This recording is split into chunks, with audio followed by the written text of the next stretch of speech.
Hello, I'm Food Daniel. Here are my predictions for Week 1 of the 2017 Women's Football Alliance season. Alright, this is my 9th season of following women's football. Yes, season number 9. Here we go. Now this year there are so many new teams in the WFA that my predictions are going to be much more general this year. Because let's face it, a lot of these teams I don't know the first thing about. But let's begin. Okay, DC Divas at the Philadelphia Phantoms. Okay, DC Divas defending world champions, and Philadelphia Phantoms, they're high up in Tier 2. No reason to expect the Divas won't win that one. New York Sharks, the Richmond Black Widows. Okay, Black Widows, they're the defending conference champions in Division 3. And while the New York Sharks, I believe they're a Division 2 team, and I would expect they're going to be high up in Division 2. So I expect the Sharks to win. New York Knockout at the Maine Mayhem. Two teams that both transferred from the IWFL. Maine Mayhem, did you like that motivational video I did for you last year? I hope so. It was a ton of fun making it. Historically, the Mayhem have had their way against the Knockout, and again, I don't know anything about these teams, so I guess I expect Maine to win. Connecticut Hawks, the New England Nightmare. Another two teams who I don't know anything about. I think these are both Tier 3 teams. Connecticut Hawks, they're a new team, but it seems there's always a team in Connecticut, and that team usually isn't too terribly competitive. But the nice thing about the division system is that that no longer means what it used to mean. So anything can happen in this game. I have no prediction because I have no idea what's going to happen. Keystone Assault at the Baltimore Nighthawks. That too. No prediction. I don't know enough about those two teams. Columbus Comets, the Pittsburgh Passion. Okay, well, everybody knows about the Passion, of course. And I love my Columbus Comets. But have the Comets ever beaten the Passion? I'd love to see it happen, but I'm not expecting it. I expect the Passion to win. Toledo Rain at the Cleveland Fusion. Fusion, I can't remember if they're Tier 1 or Tier 2. They're either a low Tier 1 team or a high Tier 2 team. I believe they're in Tier 1. I know every year I expect them to finally get up there in the upper echelons along with the Bostons and the DCs, but it doesn't happen. But I still think they'll be enough to beat Toledo. I predict Cleveland will win. Detroit Dark Angels, the Flint City Riveters. Last year was the Riveters' first season and didn't go as well as they'd like. In fact, nothing in the city of Flint, Michigan went too well. But, they're back to try again. And I hope they do much better. But the Dark Angels will win this game. I like the Dark Angels. Even if they don't use my theme song that I wrote for them anymore. Chicago Force, the West Michigan Mayhem. Hey, the Mayhem are always a good, solid team, but Chicago Force are one of the very best on earth. And I understand Sammy Grisafi is now quarterbacking for them again. That would be very exciting to see. I don't know if the previous quarterback, Rachel Gore, don't know if she's playing for somebody else or not playing at all or what. Certainly hope she is. But there's no reason to expect Chicago not to win this one easily. So, yeah, Chicago will win. Atlanta Phoenix at Derby City Dynamite. Dynamite are a fun, scrappy team, but the Atlanta Phoenix, they're arguably the best team in the entire Southeast. I think Atlanta will win that game without too much difficulty. Now here's an interesting one. South Carolina Smash at the North Florida Pumas. Okay, do you pronounce it Puma or Puma? I've always pronounced it Puma. But I've never heard anybody in casual conversation refer to Cougars as Pumas. Everybody calls them Cougars. Okay, they're based in Jacksonville. Okay, so is this a splinter from the Jacksonville Dixie Blues? And if so, is this most of the Dixie Blue players joining them, or is it just a few of them? Okay, so I have no clue what these Pumas are going to look like. As for the South Carolina Smash, I understand this is the first ever women's football team in the state of South Carolina. That's rather nifty. It also puts the North Carolina teams on the spot. Until now, whenever a team is founded in North Carolina in any sport, they get away with just calling themselves Carolina, with the understanding that even though they're in North Carolina, they represent South Carolina as well. Well, now South Carolina has a team of their own, and they're calling themselves South Carolina. So the pressure is on the North Carolina teams. Are they going to stick with Carolina or rebrand themselves as North Carolina? Who knows? And how's the South Carolina Smash going to do? Well, again, if it's the first team ever in that state, you can't expect too much. But again, with an equitable schedule of Division III opponents, they might have some fun anyway. No prediction for this game. I cannot begin to guess. If I had to guess, I would say I guess the Pumas to win, because I'm expecting there are at least some of the Jacksonville Dixie Blues on the team who have done this before. Okay, Carolina Phoenix at the Hampton Roads Lady Gators. Okay, the Carolina Phoenix, they're an established team. They were one of the best teams in the IWFL. And they'll be good and solid in the WFA. Hampton Roads Lady Gators. For those who ain't up on geography, Hampton Roads, that's the Norfolk, Virginia area. I was stationed there during my U.S. Navy duty, yes. I wonder if the Military Circle Mall is still the post-apocalyptic battle zone it was when I was there. Hampton Roads Lady Gators. It's remote enough that I would expect there aren't going to be too many players on the Lady Gators team who've done this before. So I'm expecting the Phoenix to win. Huntsville Tigers at the Music City Misfits. Or Misfits. What are the players pronounced? Is it Misfits or Misfits? I'm not into pronunciation puns. I call it Misfits. No prediction. Because again, I don't know too much about these teams, except they're both Division III. Don't know their roster size or nothing. No guess. No guess. Tennessee Train at the Cincinnati Sizzle. Okay, the Train. I can't remember what league they were in last year. I know they've been in the IWFL. Can't remember if it was last year or the year before. The Cincinnati Sizzle. I think they've been in every league that's existed. Last year in the USWFL, now in the IWFL. Yeah, the Sizzle, historically, they haven't had very good luck in the WFA. But again, now that there's a division system and they're in Division III, they'll have a more equitable schedule. And I think they'll have a bit more fun than they had before. Enough to win this game? I don't know enough about them. No prediction. I'm really not that useful, am I? Jacksonville Dixie Blues, Tampa Bay Inferno. Okay, this one I feel a little more confident of. The Jacksonville Dixie Blues are coming off of the worst season in their history. And now there's another team in the area in the form of the North Florida Pumas. While the Tampa Bay Inferno are the best team in the state of Florida. So I feel pretty confident in saying Tampa Bay will win that game. Orlando Anarchy at the Daytona Wave Runners. Okay, the Orlando Anarchy, throughout the offseason, they've been the sympathy darlings of women's football. After the Pulse Massacre, one of their coaches was shot and killed, one of their players was shot and injured. So they get tons of sympathy. But does it translate into tons of recruitment? Because I know that in the past few seasons, roster size has been a big, big problem. I certainly hope they have enough to make roster. I like the Anarchy. I like their owner, Melinda Sparks.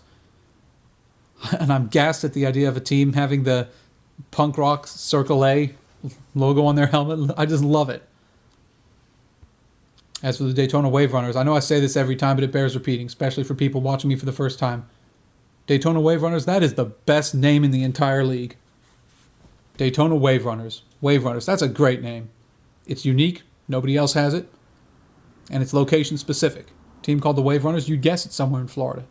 And it just rolls off the tongue well. Daytona Wave Runners. It's not trying to be badass, it's trying to be fun-ass. I've never ridden a Wave Runner, but it's probably a ton of fun. I love that. Daytona Wave Runners. Best name in the league. Who's going to win this game? I expect Daytona will win this game. Because Daytona, I can't remember. I think they're either Division... I know they're Division 2 or 3. I want to say they're 3, but I'm not certain of that. But I do know they scored a bit more points against the higher division teams than you'd expect them to. While the Anarchy, they haven't been quite as successful as that. So I expect Daytona to win. Okay, and here's the game that's already been forfeited. Central Florida Shine versus the Miami Fury. The Central Florida Shine, I believe they were based in Orlando. I think. I'm not sure of that. But they didn't have enough players to make rosters, so they're stillborn. That's a shame. It happens. It happens. As for the Miami Fury, it is going to be interesting to see how they do because they took last year off. They were very, very, very good team and have been for years, but they took last year off. Now they're back, thank God. As for this particular game that is now not going to happen, it's just as well because I'm sure Miami would have won with no trouble at all. Okay, let's go to the Midwest. Minnesota Machine at the Kansas City Titans. This should be a fairly easy win for the Titans. The Machine, they haven't they've been sub 500 for the past couple of years. In fact, I was expecting they'd disband after last year, but no, they're still around, and I'm glad of it. Minneapolis is big enough for two teams. Hell, it's two cities. It ought to be big enough for two teams. But yeah, Kansas City's got this one. St. Louis Slam at the Indy Crash. Hey, Michael Burmy will be at that game. And I'm partially jealous because that's going to be a hell of a game. I expect a Slam to win, but it won't be easy. The Crash will give him a good solid fight. Yes. I'll wager that game will still be within one touchdown at the start of the fourth quarter. That's going to be a good game. Yes. Hey, Burmy, if you're watching this, do me a favor. Take a couple photos of the crowd. I want to see what the attendance is like at these games. Okay, the Minnesota Vixen at the Madison Blaze. 2 transplants in the IWFL. Well, the Vixen were conference champions in the IWFL last year, and I can't remember how they did against the Blaze. I want to say that I believe they beat the Blaze twice. I'm not sure of that. Just based on that, that's all I have to go on, and it's pretty unreliable. But so I'll make an unreliable prediction that I expect Minnesota to win. Okay, here's one that's a bit less reliable. Austin Outlaws, the Dallas Elite. Gruesome win for the Elite. Gruesome.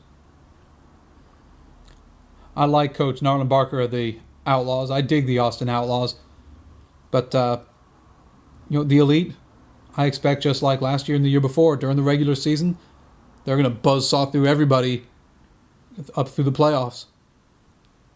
Just like last year, they're absolutely rabid to get back there and try to win it again. Now, after getting beaten in the championship by DC the second year in a row, there is, a bit of a Wile E. Coyote quality to it this year. But all the same, I don't expect the Elite to have any difficulty at all in any of their games in the regular season this year. Well, as soon as I say that, now I want to take a look at who exactly they're playing. I might be mistaken about that. Wait a minute. Dallas Elite. Let's take a look at their schedule. They have a home and home against Austin, home and home against Houston, home and home against Arlington. So, yeah, okay, I stand by it. Dallas will have no difficulty this year during the regular season. Okay, staying in Texas, Arlington Impact at the Houston Power. Okay, the Impact, they're a good, powerful team. The Houston Power, Houston's a big city, but ever since the Wildcats started, the Power, well, now I'm getting screwed up on the history. You got the Power, you got the Houston Energy, and you have the Houston Wildcats.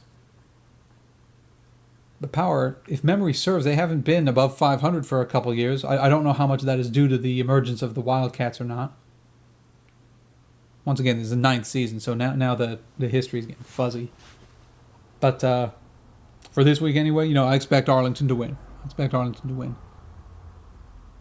I'm afraid I can't begin to guess what kind of season Houston's going to have. Hope they do well, of course. Okay, the Acadiana Zydeco at the Arkansas Wildcats. The Acadiana Zydeco, defending Division III champions, yes indeed. And that's heartwarming. The Zydeco, they started in 2010. They lost all their games by humiliating blowout, but each year they got steadily better and better, and now here they are, champions of Division III, yes. I expect they'll beat the Wildcats. I can't be too certain because, again, I don't know anything at all about the Wildcats, except for they too have been around since 2010, and they have not been the champions in Division III. So, yeah. Okay, to the Pacific Northwest now. Seattle Majestics, the Southern Oregon Lady Renegades. Okay, these two teams matched up last year in Medford, and I was present to see it. It was a close game in the first half, and in the second half, Seattle ran away with it. I expect Seattle to win this one, too. The Renegades, they splintered into a second team in Medford, the Rogue Valley Elements, who wound up dying stillborn. I don't know what those Elements players are going to do, if they're going to return to the Renegades or not. I imagine some of them might. I don't think all of them will. But either way, I think it's going to be a lesser Renegades team this year. And last year's team wasn't enough to beat the Majestics, so I fully expect the Majestics to win. Tacoma Trauma at the Portland Shockwave.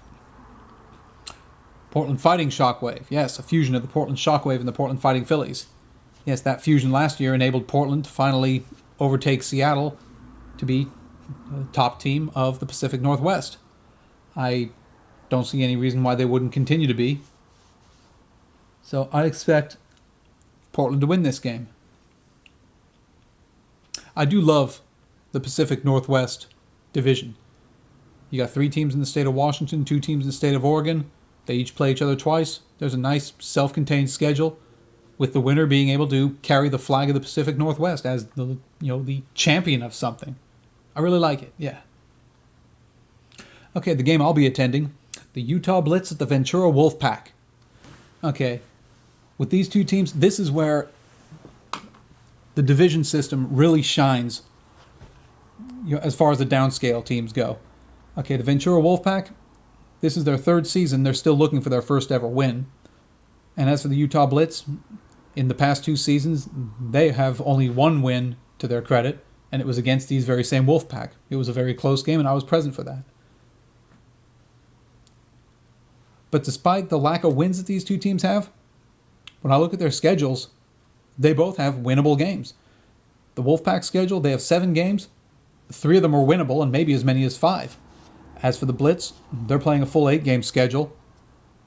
And when I look at their schedule, 4 of their games are winnable, and maybe as many as 6. So that's where the division system really shines as far as Division 3 goes. Where teams that previously wouldn't have anything to look forward to, now, with more equitable schedule, they can go into the season hoping and maybe even expecting to win some games. What's going to happen in this game?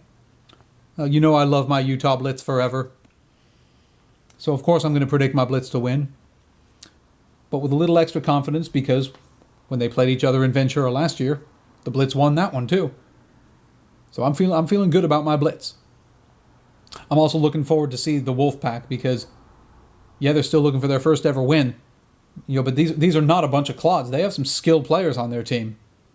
They'll get some wins, and I predict it'll be this year. Probably more than one, too. Okay, here's another game that I understand has been canceled already. Mile High Blaze, the Nebraska Stampede. Looks like the Stampede, after being the feel-good story of the year last year, I guess they've conked out again. That's a shame, because last year that was cool. Throughout the off-season, they were dead, but at the last minute somebody couldn't stand not playing and threw them back together again, and they wound up having a fairly good season. But looks like they couldn't continue. That's a shame. Santa Fe Dukes at the Rocky Mountain Thundercats. Okay. The state of New Mexico wants to get involved. Very good. I tried to pay attention to that regional New Mexico league. Can't remember what it was called. New Mexico American Football League or whatever. But it was hard to find the information. But it's good to see the state of New Mexico has representation WFA in the form of the Santa Fe Dukes. And to the south of them, the new La Muerta de las Cruces. Yes, 2 teams in the state of New Mexico. Good to see. Now, the Santa Fe Dukes are playing at the Rocky Mountain Thundercats. I'm afraid I don't know anything about either one of these teams, except they're both Division III. I have no idea what's going to happen, so I'm afraid I can't make a prediction. Okay, here's a very interesting game. The Central Cal War Angels at the Sin City Trojans. Okay, the Sin City Trojans are the defending Western Conference Division II champions, while the Central Cal War Angels came just a touchdown away from being the Division I Western Conference champions. I expect the War Angels to win this, but to me, that's not where the suspense lies. The suspense lies in how many brawls there are going to be. When these 2 teams meet each other, it's vicious. It is vicious. Wish I could be there. Shame it doesn't happen later in the season. The last time I saw these 2 teams play, it was late in the season. It was in Fresno. It was like 105 degrees at game time. We melted. And they brawled, and it was fun.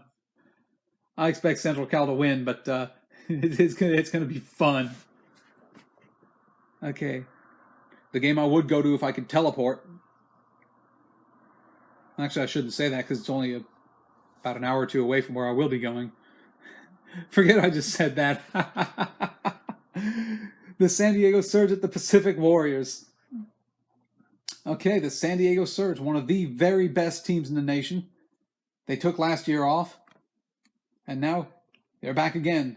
When I look at their roster, I see they have enough of their big guns back that I can see them being as good as ever. But there are enough of the big guns that are not back that I can see them not being as good as ever. So real suspense as to how they're going to be. And against the Pacific Warriors are a good team who have never quite been able to take out the Surge, but they, or at least, what was that? In 2015, the last year the Surge played before they disbanded for a while, the Warriors came closer to beating the Surge than anybody else did. Instead of getting shut out, they'd put up, 20, 30, 35 points or whatever. So I expect the Surge will win, because I expect the Surge will be as good as ever. But there's uncertainty there. Because if any team in the region can take out the Surge, it would be the Pacific Warriors. That's going to be good fun, yes. And finally, another Division III battle, the Inland Empire Ravens versus the Kern County Crusaders. Okay, these are both rebrandings. The Inland Empire Ravens are the former West Coast Lightning, while the Kern County Crusaders are the former Bakersfield Bombers. Okay, let me back up just a little bit and mention something. The Pacific Warriors, I understand they are now officially the Los Angeles Warriors. That's a good thing, because I've noticed you have 3 or 4 teams in Los Angeles, and until now, none of the teams want to call themselves Los Angeles. You got the Carson Bobcats, you have the West Coast Lightning, you have the Pacific Warriors. What, are you ashamed of the city of Los Angeles? Are you ashamed of your home? Come on. So good on the Warriors for calling yourself Los Angeles, because Pacific, that's just too general. And as for the Inland Empire Ravens, they were the West Coast Lightning, and that's too general too. West Coast, that narrows it down to 1,500 miles. As for Inland Empire Ravens, it does have a snappy sound to it, but, I grew up in Spokane, Washington. That's where my heart still lives, and the Eastern Washington area is also known as the Inland Empire. So when I first heard there was a team called the Inland Empire Ravens, I thought Spokane had gotten a team, and I got all excited until I see, oh, wait a minute, it's in L.A. It's the West Coast Lightning. So I was like, oh, bummer. Okay. As for the West Coast Lightning, they did win, I want to say, either 2 or 3 games last year. I was present at one of their victories last year, a game against the Blitz, that I predicted they'd lose, and boy, they let me have it afterwards. While the Kern County Crusaders, last year they were the Bakersfield Bombers. They were a first-year team, and not only did they lose all their games, but they failed to even score a single point. So this is a team that's still looking for its first ever point in Season 2. How can I predict a team that hasn't even scored a point yet to win a game? I can't. So I predict the Ravens are going to win this game. But hang in there, Crusaders. You'll get the wins. You'll get the wins. Okay. And those are my predictions for week 1 of the 2017 Women's Football Alliance season. Thank you.